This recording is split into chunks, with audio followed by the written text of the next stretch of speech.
this very brief presentation. LSPs looking to enter video localization world already know its importance. Video content is in high demand with the rise of streaming services, online video platforms, and the use of video for corporate communications and marketing. The global video market is expanding rapidly. Video is a powerful tool, not only for storytelling, but also for education. It allows for a more immersive experience as it combines visual and auditory elements to convey information and emotions. The trend towards video content is not limited to entertainment, of course. Many companies, organizations, and institutions are also using video as a way to communicate with their audiences, whether it's through explainer videos, product demonstrations, by advertising campaigns. In fact, the use of video in corporate communications is expected to grow significantly in the next few years. This, of course, presents a unique opportunity for LSPs by expanding into video localization. You can diversify your revenue streams and become more competitive in the market, as you'll have an advantage over LSPs that only offer text-based localization services. This trend is obvious, for example, in Nimdzi's 2022 analysis you can see on screen.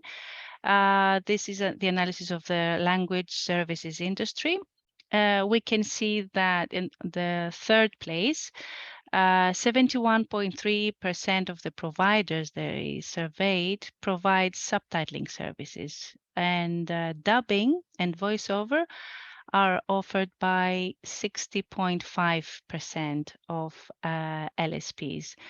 Video localization can be more complex and challenging than text localization, but let's see first which are the main modes.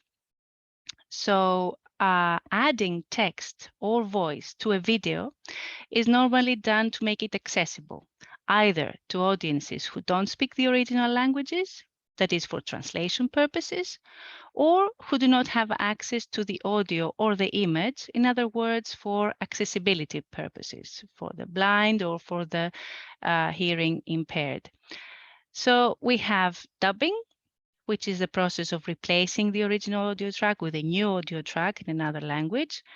High quality dubbing requires lip synchronization, which is a very demanding process. And although there are online tools, it is traditionally done in a dubbing studio.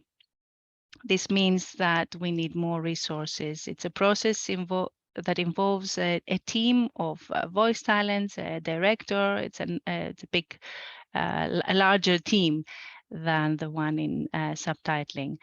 On the other hand, voiceover again involves a new audio track, but usually the original audio can be heard in the background. There's no lip synchronization, and it's often used in documentaries, corporate videos, and educational videos, and it's of course much cheaper than dubbing.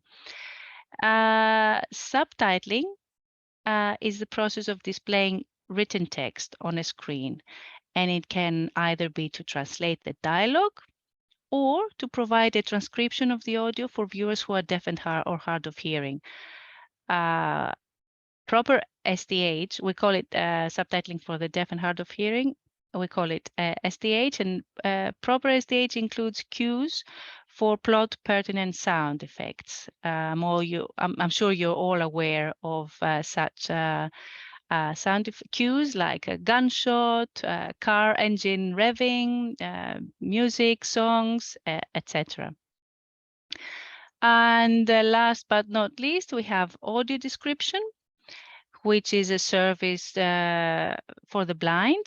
The process is to add verbal descriptions of visual elements on the video, in the video, such as characters, actions, and settings, so that people who are visually impaired can follow what's happening on screen.